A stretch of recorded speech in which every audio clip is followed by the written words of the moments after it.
Ben-Jason Dixon's journey to rugby stardom is a story of perseverance, patience, and the mental battles that often go unnoticed. Before every Springbok game, he cried. Before playing Australia in Brisbane, he wept. After grueling training sessions, he wept. He called himself useless while wearing the green and gold, questioning whether he belonged at the top. But this is not where the story begins. It starts much earlier at Paul Row Gymnasium, one of South Africa's most elite rugby schools. At Paul Row, Dixon was not in the first team, not even the second. He was in the third team, a late bloomer in a school that had produced more Springboks than any other in South Africa. While the first team traveled internationally to Japan, Dixon stayed behind, a light, late-developing athlete who excelled in swimming and water polo, and was an outstanding student. In school rugby, he was almost invisible.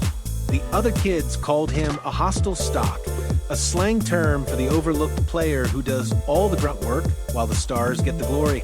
His coach, Stefan Jan, would later reflect, BJ did well in school rugby, but it was Damian Valenka who stood out. Perhaps that was because BJ was never afraid to do the hard work in the forwards, the work that goes unnoticed.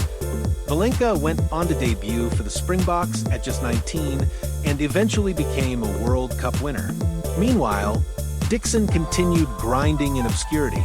Everything changed in grade 12. Dixon's body finally caught up to his ambition. His confidence grew, and he stopped holding back. He moved up to the first team, played in Craven Week, earned selection to the SA Schools team, and even became head boy of Paul Row Gymnasium. As head boy, he set a good example demonstrating leadership and character, but no one saw him as a future Springbok yet. After leaving school, Dixon faced another obstacle, a knee injury. There were no headlines, no public updates, just a young man wondering if his dreams were over before they had even begun. During recovery, he missed contact so much that he practiced tackling on his own mother in their backyard. Imagine that, a future Springbok tackling his own mother because he had no one else to train with, unseen, unnoticed, yet determined. Dixon went on to spend 5 years at Stellenbosch University, playing for Maddies in the Varsity Cup. Unlike many professional rugby players who skip education for sport, he completed his degree in industrial engineering. He credits this background with helping him see the bigger picture in rugby, allowing him to analyze patterns on the field and make smarter decisions. The discipline, problem-solving skills, and analytical mindset he developed off the field mirrored the mental resilience he would need on it. Meanwhile, Dixon's professional career began quietly.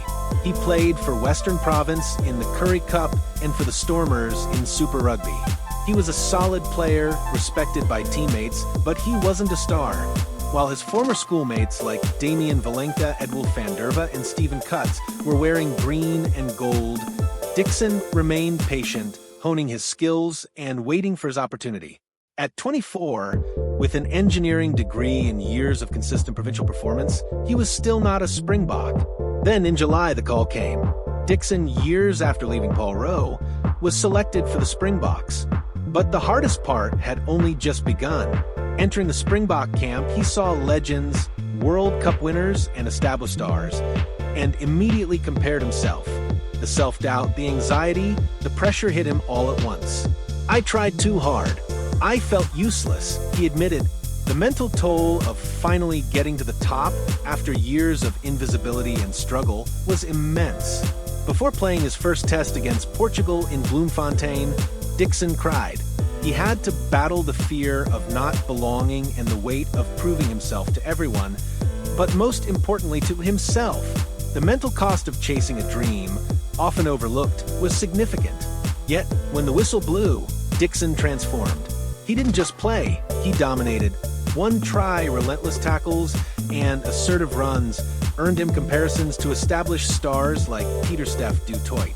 Rugby journalists called his performance a breakthrough, a statement that Dixon belonged on the international stage. Just 3 months earlier, he had been weeping in training. Now, he was starting in the Rugby Championship. Over the course of 5 tests, Dixon helped South Africa claim the title. From the third team at school to the national team, From being called a hostile stock to a Springbok, from invisible to undeniable, Dixon's journey embodies the essence of resilience. His story isn't just about personal triumph. It's about every overlooked player, every late bloomer, every athlete told they're not good enough. While early talent is often celebrated, Dixon shows that determination, patience, and consistent effort can create champions out of the seemingly invisible. He represents a system in South African rugby that rewards hard work, resilience, and character, not just early success. Dixon credits much of his success to support outside the spotlight. His mother, who helped him train during injury recovery, mentors like RTO, whose names don't appear in headlines, teammates who believed when others didn't, all contributed to his rise. This network, unseen and unsung, played a critical role in shaping the player and the man.